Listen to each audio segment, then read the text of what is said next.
Good day and welcome to another session of Women in Leadership with Vee. This channel and these episodes are dedicated to amplifying women in leadership and in entrepreneurship. And this episode is brought to you by Diversity SA. Diversity SA is a management consulting company in diversity, equity, and inclusion. And today, for this very episode, I'm excited to have my friend and former MBA colleague with me to talk about how she integrated her IT skills with her love for African traditions, arts, and culture. And today we've got Tondani. I think to start off with, Tondani, tell us about Tondani professionally and personally. Tondani grew up in a village called Chauru in Limpopo. Although I didn't really spend too much time when I was growing up, since I had to go to boarding schools. So I studied in boarding schools until I did matric. From there, then I went to do my junior degree at the University of Fort Hare rather. Thereafter, I went to Fort Hare to do my honors and my masters in mathematical statistics. From there, I started working. I worked in the IT department just because when I was studying my junior degree, I did computer science and mathematical statistics. Although I did my postgraduates in mathematical statistics, it required me to write programs in computer language, obviously. So my thesis was about estimating missing data at the Lesotho Highlands. If you remember where Lesotho Highlands is, where the dam is and whatever. Yes. So that project, we were helping them because there was a lot of missing data, and then I had to write a program in Fortran then in order to estimate the data, and therefore I continued using computer science as such.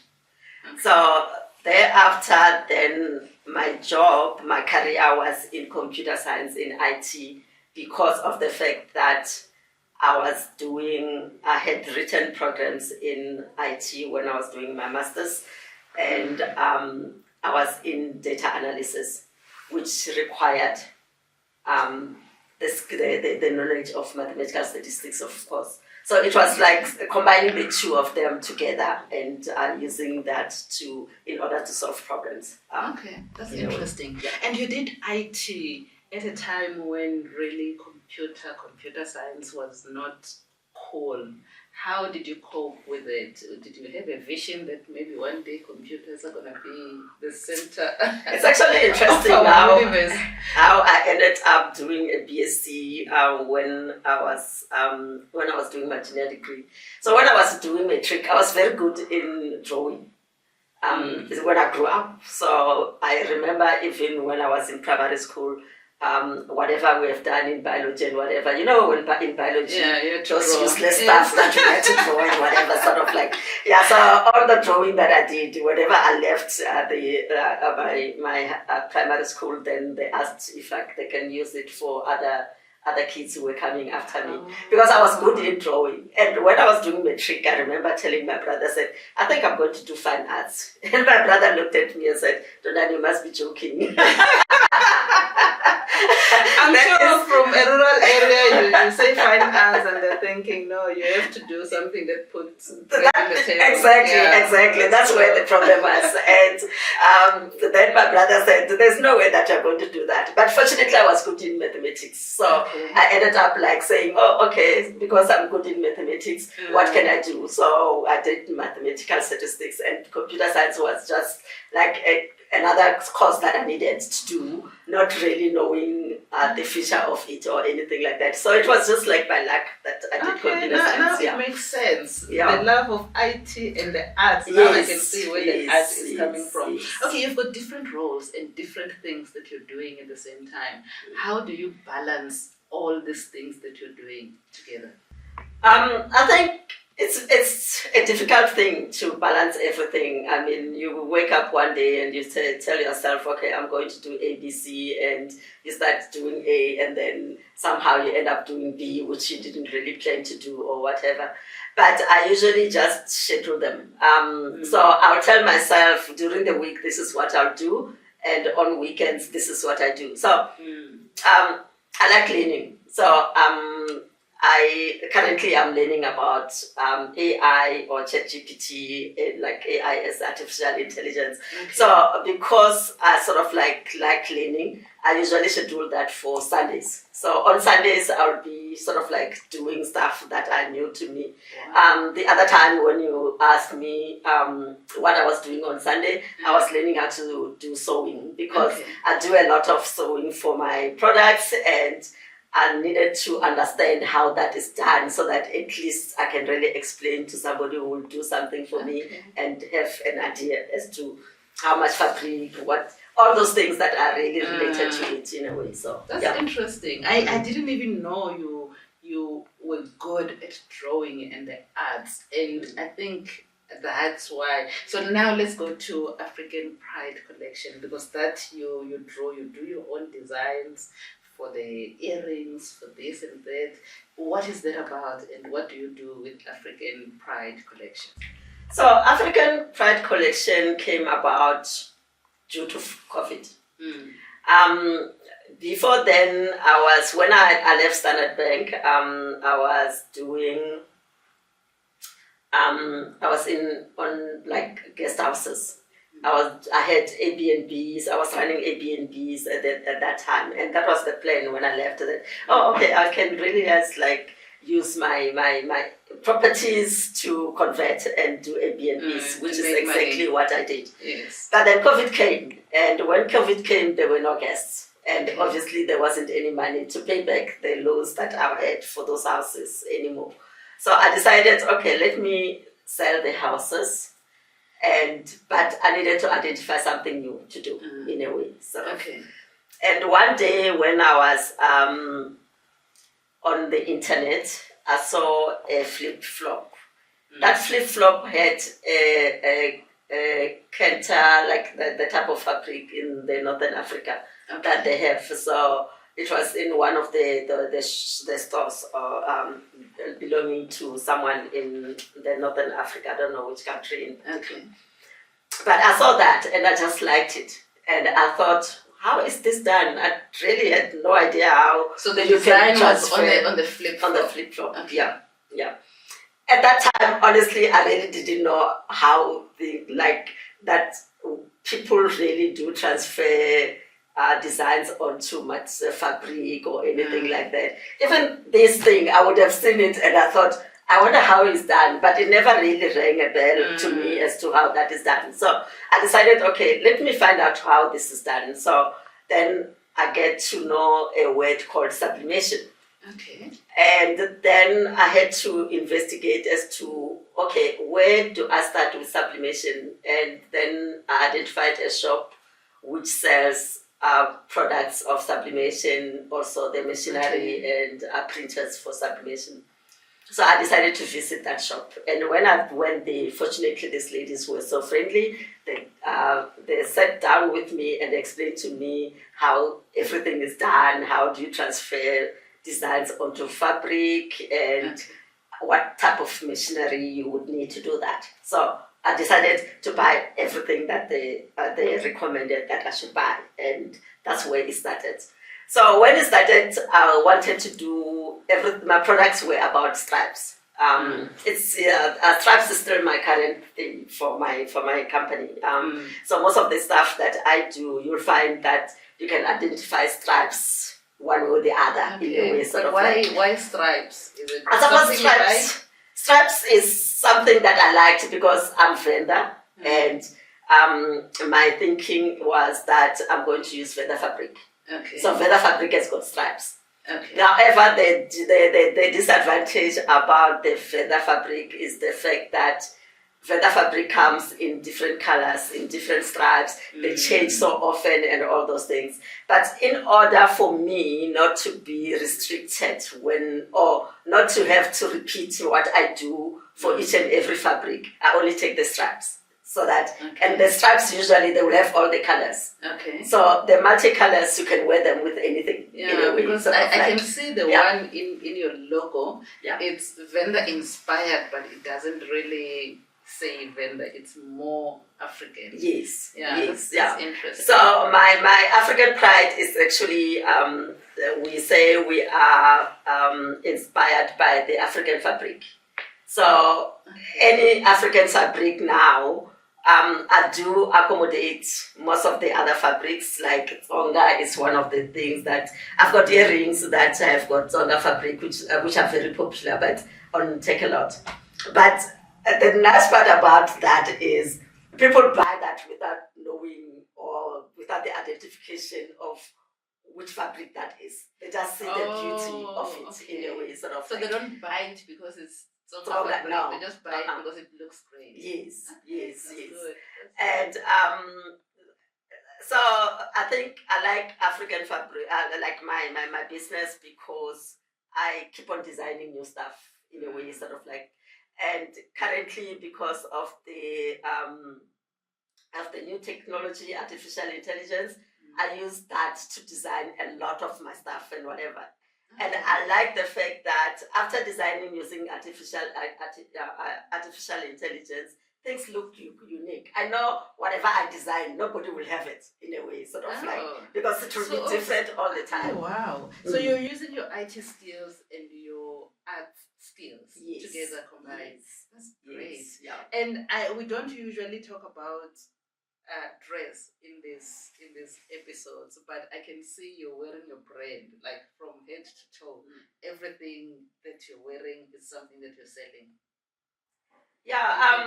Tell us maybe a little bit about each item. So I try to wear my brand. I think that's where it shows that I'm proud of my brand. Because if I don't wear it and I just do it, then people think, oh, okay, this one is doing something that she really doesn't like. So I do wear my brand, and I think that is something that I sort of like had to convince myself that without wearing your brand, it doesn't look like you have that pride of wearing, like of doing whatever. So the shoes, if you look at them, they've got vendor stripes. Okay. I can make Tsonga fabric. I can use Tsonga fabric or whatever. So all I need to do for these shoes to change the fabric so that it matches whatever you are wearing, even though today this doesn't match the stripes. Okay. All you have to do is to change that the bow. Yeah. Okay. And then if you change that, then it will match. Everything. It changes everything. Wow. In a way. That's cool. So the earrings that I'm wearing were very popular during the rugby.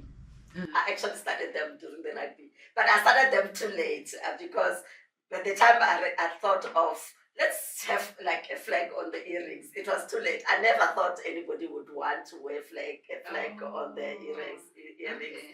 So because of the rugby, I started them. They were so popular. That's still the most popular earrings on Take a Lot, because somehow I don't understand. I really thought, okay, who would want to wear a flag, honestly, as an earring? Like, but yeah, then I was really surprised how much people would write to me and said, I even had a client in the UK who sort of like contacted me and said, yo, those earrings, I really want them and all those things. I've got a function that I need to go to and I want to go to that function. Okay. And then I had to make a means that I send these earrings to the UK because this lady, sending an earring I'm sending something that is less than 100 rands to the UK for 1,200 rands in a way, sort of like, because that is the courier services fee and whatever. But she didn't really mind paying that because she wanted that. And she keeps on sending me photos of them. If you think about the flag on the earrings, it doesn't make sense. But when you look at it, like now that you're wearing it, it does make sense. It definitely makes sense. So you're wearing your brand. I do wear my brand all the time. Before this Africa Pride collection, you were in IT. You had a company called Chatbed Digital. And that was before even the Chat GPT. Tell us a little bit about that. So Chatbot Digital, I started it because I wanted to move to the digital space in a way. So that I was at that time there was chatbots that I was really like earmarking to do business with. So currently those chatbots can be incorporated with AI, which is really a nice thing to do because then I didn't really like it wasn't something that came and went in a way, sort of. So I'm still using that. So that's how Chatbot Digital came about. Because currently now I'm really sort of like writing chatbots using AI as well to make them to, and that is really like trying to diversify And because also I really designing don't. using AI. I design using AI, of course, yeah. So for me, all these things that I do is just to do diversification and not, I mean, we learned that when we were doing MBA, that you cannot have one business and run one business and whatever. That's true. So I have got like lots of one that. stream of income. Oh my goodness. Yeah, exactly. Yeah, no, that's true. That's interesting. It's interesting to see how you're merging your two passions of arts and IT. Okay, let's come to your future aspiration and your bucket list. What is in there? Because I can see it's quite interesting. So whilst living what I need to do actually, I do have a community development company organization in Chahulu, Yes. which I started in 2009. Yes. But I'm not really involved currently that much, except that I suppose when there are issues or problems, I have to solve them or anything like that. But my sister runs with it a lot. But my sister is a teacher, and at home we've got a family business that she runs and all those things. So she's very busy. So as a result, when COVID came, it really just didn't do well, and currently it's closed. Okay. So my plan is I would like to go to Venda one day and just stay there, like on a full-time basis. I know lots of people like you don't really believe in that, but I want to prove you wrong. I'll retire there, not now. But anyway, when I retire, I'm going there. So my plan is to go back to Venda, just re-establish that community development center. And I want to, because when I started it was just because I thought kids from Venda are disadvantaged. You go to the university and you've never seen a computer before. Yes. And it was like, okay, let's have computers there, and then if they want to learn how to use computers, at least there is a chance of doing that. Yes, so ABSA helped me in doing that. I mean, it was a CSI project from ABSA when I was working for ABSA, and ABSA really funded that project to get that done. And fortunately, the building that is the building that was a clinic before, which we asked the chief to give it to us. So honestly, the building is it belongs to the community. Okay. And we're doing computer science. We're trying to introduce that, which didn't really work very well. It ended up being like an internet cafe, sort of but now I want to move to arts. I would like to introduce arts. Now that I understand and I practice arts, I want to introduce that. So you're going to combine IT with arts again. Okay. There are lots of kids who are not working there who are really want to sort of help. Maybe if they identify something that they're interested in, it might help. I mean, lots of things we really learn from YouTube. So maybe I'll just try to make sure that they learn whatever they have passion for, rather. Okay, that's interesting. I believe you can do that because I've seen your love for the language, the arts, and the IT. So I think this community center really incorporates that. And anything else in your bucket? Also, I'm writing a book. The book. I want to see. You've been talking about it for a while now. How far is the book? The book, I've actually written almost everything that I wanted to write in the book. However, as you live every day, you find like, oh, okay, maybe you can incorporate that and whatever.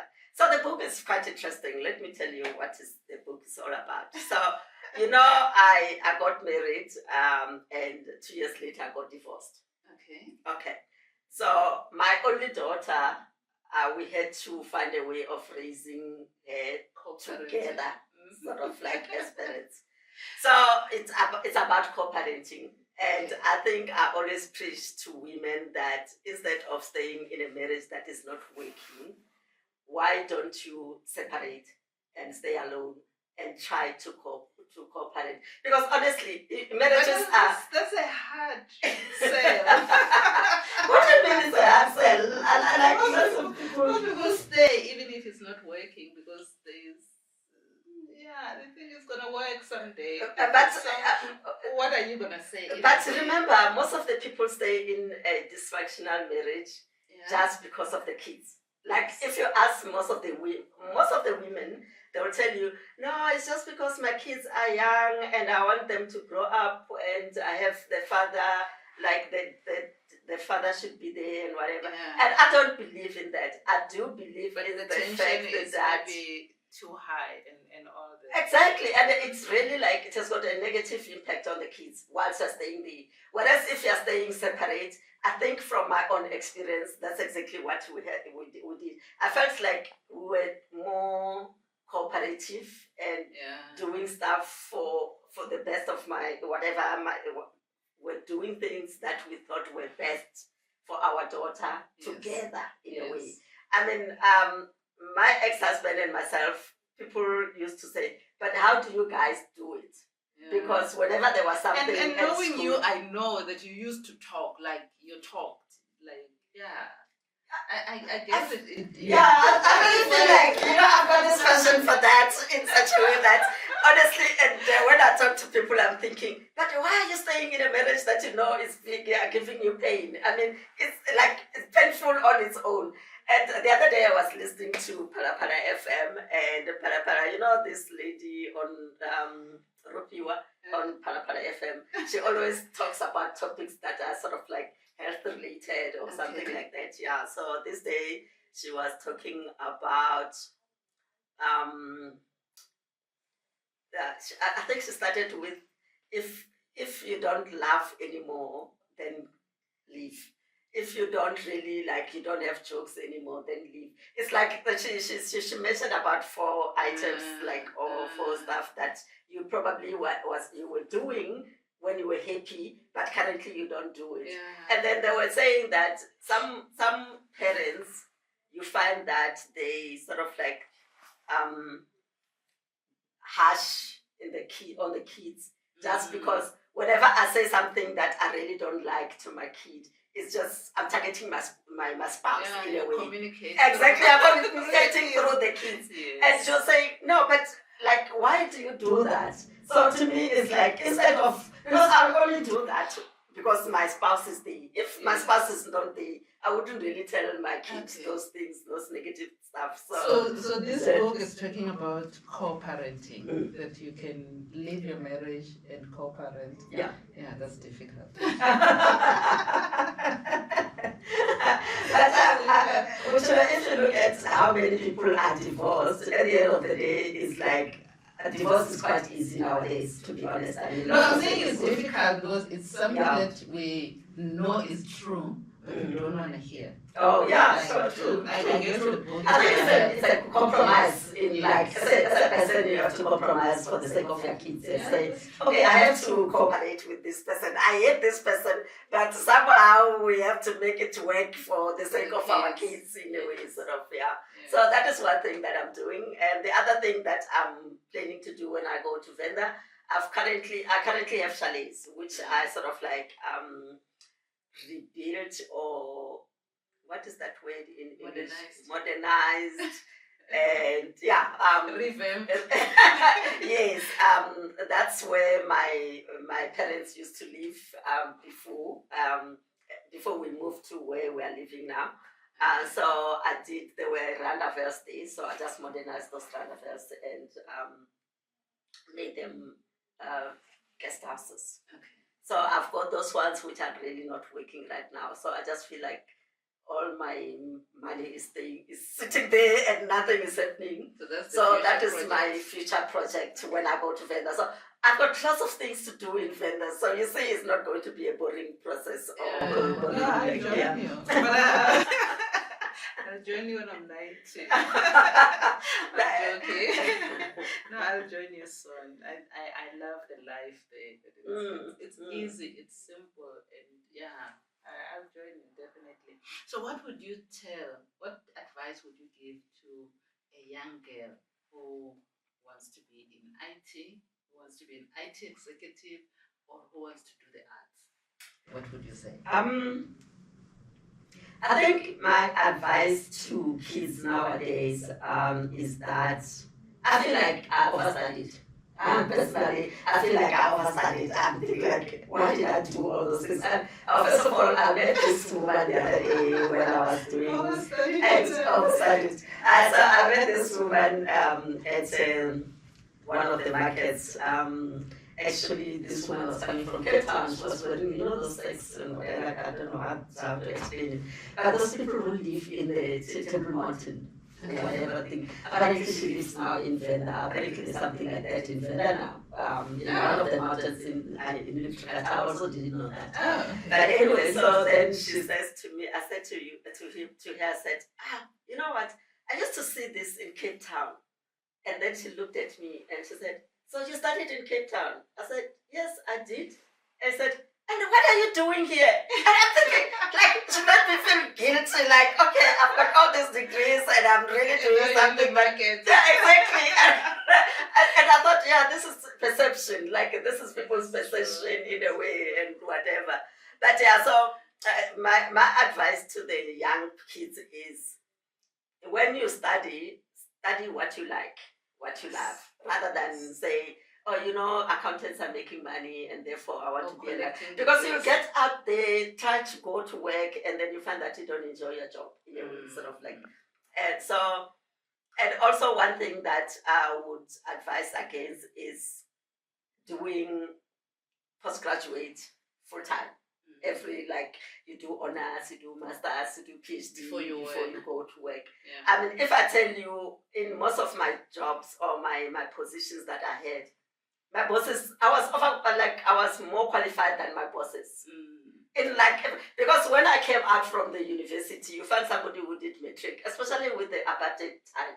I mean, you find those kids who did matric and went to work. And when I was still doing your masters and whatever, and you come out and then you have to report to this ones, and they'll tell you that you don't have enough experience. Okay. And so to me, my advice would be study, just do a junior degree, and actually even a junior degree maybe is not a requirement unless really you can really make it. You can really just go to a technical, I don't know what they call them right now. So a college, and then if you've got passion for something, just do that.